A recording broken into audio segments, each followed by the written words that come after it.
I'll take it first and then they'll chip in. That's a very good question, and that's exactly why I mentioned earlier.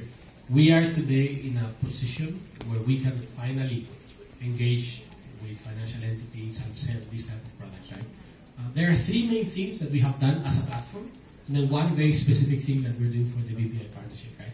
As a platform, the first thing we establish is our Surka Lazada campaign, right? So there is basically an end-to-end policy wherein any issue that you face with the platform, any problems you have with your checkout, you can get refunded instantly, right? You raise it, you see the problem, you dispute, and you get refunded.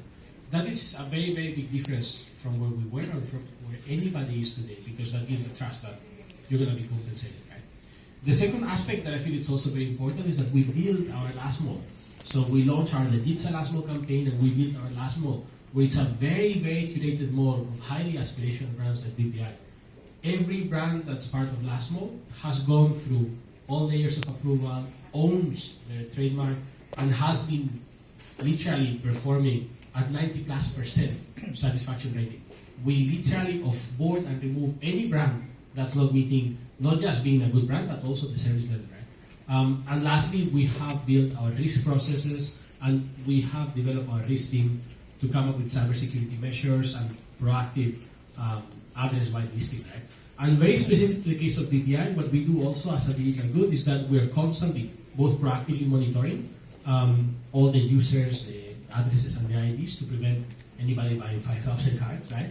And we have a 1:1 relationship where we whitelist and limit the amount of products that can be bought by one user. Right?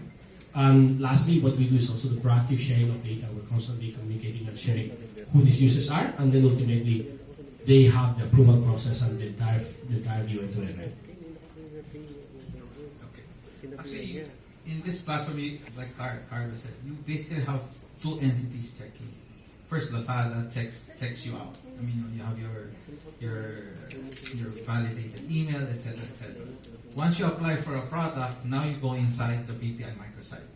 It's like opening a digital account. We have the capability to be able to determine if your IDs are fake, if your IDs are not legit, etc. So it's the same process now as what we do in our online sites. So think of it as after checking out in Lazada, now you enter BPI. So it's the same thing as logging in bpiloans.com. We do verify, and when you get a housing loan or an auto loan, you still have to go to the branch and show yourself. Unlike when you open an account, it's the same. You open the account digitally in our own digital environment. So safeguards are there. We're not reinventing the wheel. We just created. You have now two institutions doing all of those checks for you. And I just want to point out that we're very proud of BPI that we think we have the best cybersecurity platform around the world. Just for numbers, we spend close to more than 500 million pesos a year just on cybersecurity.